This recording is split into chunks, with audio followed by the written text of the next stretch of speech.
ನಮಸ್ಕಾರ. ಹಿಂದಿನ ವಿಡಿಯೋದಲ್ಲಿ ನಾನು ಮಹಿಳೆಯರು ಗರ್ಭಿಣಿಯಾಗೋದಕ್ಕೆ ಮುನ್ನ ತಮ್ಮ ಆರೋಗ್ಯನ ಹೇಗೆ ಕಾಪಾಡ್ಕೋಬೇಕು ಅನ್ನೋದ್ರ ಬಗ್ಗೆ ತಿಳಿಸ್ಕೊಟ್ಟೆ. ಈ ವಿಡಿಯೋದಲ್ಲಿ ಗರ್ಭಿಣಿಯರು ತಮ್ಮ ಆರೋಗ್ಯನ ಹೇಗೆ ಕಾಪಾಡ್ಕೊಳ್ಳೋದು ಅನ್ನೋದ್ರ ಬಗ್ಗೆ ತಿಳ್ಕೊಳ್ಳೋಣ. ತಾಯಿ ಹಾಗೂ ಮಗುವಿನ ಆರೋಗ್ಯ ಚೆನ್ನಾಗಿರ್ಬೇಕು ಅಂದ್ರೆ ಗರ್ಭಿಣಿಯರು ಕೆಲವು ಕ್ರಮಗಳನ್ನ ಪಾಲಿಸ್ಬೇಕಾಗತ್ತೆ.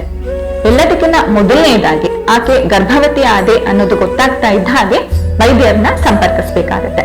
ಅದಾದ ನಂತರನೂ ಕೂಡ ನಿಯಮಿತ ಕಾಲಕ್ಕೆ ವೈದ್ಯರ ಸಲಹೆ ನೀಡಿದ ಹಾಗೆ ಅವ್ರನ್ನ ಸಂಪರ್ಕಿಸಬೇಕಾಗತ್ತೆ. ಎರಡನೇದಾಗಿ ಸಮತೋಲನವಾದ ಆಹಾರನ ಸೇವಿಸಬೇಕಾಗತ್ತೆ.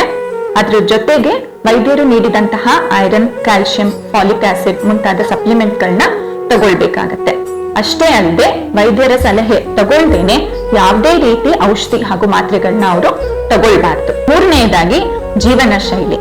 ಒಬ್ಬ ಗರ್ಭಿಣಿಗೆ ಸಾಕಷ್ಟು ಪ್ರಮಾಣದಲ್ಲಿ ವಿಶ್ರಾಂತಿ ಅತ್ಯಂತ ಅವಶ್ಯಕ.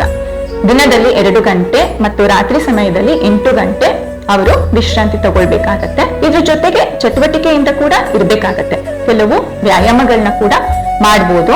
ಕಾಫಿ, ಟೀ ಸೇವನೆ ಅಭ್ಯಾಸ ಇದ್ರೆ ಅದನ್ನ ಕಡಿಮೆ ಮಾಡ್ಕೊಳ್ಬೇಕಾಗತ್ತೆ.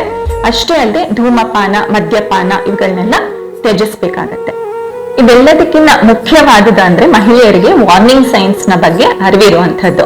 ವಾರ್ನಿಂಗ್ ಸೈನ್ಸ್ ಅಂದ್ರೆ ಮುಂದೆ ಆಗುವಂತಹ ಅನಾಹುತವನ್ನ ಮುಂಚೆನೆ ಸೂಚಿಸುವಂತಹ ಲಕ್ಷಣಗಳು. ಉದಾಹರಣೆಗೆ ಹೊಟ್ಟೆ ನೋವು, ನೀರ್ ಹೋಗುವಂತಹದ್ದು, ರಕ್ತಸ್ರಾವ ಆಗುವಂತಹದ್ದು, ತಲೆನೋವು, ಕಣ್ಮಂಜಾಗೋದು, ಎದೆ ಉರಿ ಉಂಟಾಗೋದು, ಉಸಿರಾಟಕ್ಕೆ ತೊಂದರೆ ಆಗುವಂತಹದ್ದು, ಎದೆ ಹೊಡ್ಕೊಳ್ಳುವಂಥದ್ದು. ಈ ಯಾವುದೇ ಲಕ್ಷಣ ಇದ್ರೂ ಕೂಡ ಮಹಿಳೆಯರು ತುರ್ತಾಗಿ ವೈದ್ಯರನ್ನ ಸಂಪರ್ಕಿಸಬೇಕಾಗತ್ತೆ. ಈ ಎಲ್ಲಾ ಕ್ರಮಗಳನ್ನ ಕೈಗೊಳ್ಳೋದ್ರಿಂದ ಮಹಿಳೆಯರು ಗರ್ಭಾವಸ್ಥೆಯಲ್ಲಿ ತನ್ನ ಆರೋಗ್ಯನ ಕಾಪಾಡ್ಕೊಳ್ಬಹುದು. ಅದ್ರ ಜೊತೆಗೆ ಮಗುವಿನ ಆರೋಗ್ಯ ಕೂಡ ಚೆನ್ನಾಗಿರುತ್ತೆ. ಇನ್ನು ಹೆರಿಗೆಯ ನಂತರ ತಮ್ಮ ಆರೋಗ್ಯವನ್ನ ಹೇಗೆ ಕಾಪಾಡ್ಕೊಳ್ಳೋದು ಅನ್ನೋದ್ರ ಬಗ್ಗೆ ನಾನು ಮುಂದಿನ ವಿಡಿಯೋದಲ್ಲಿ ತಿಳಿಸ್ಕೊಡಲಿದ್ದೇನೆ. ಧನ್ಯವಾದಗಳು.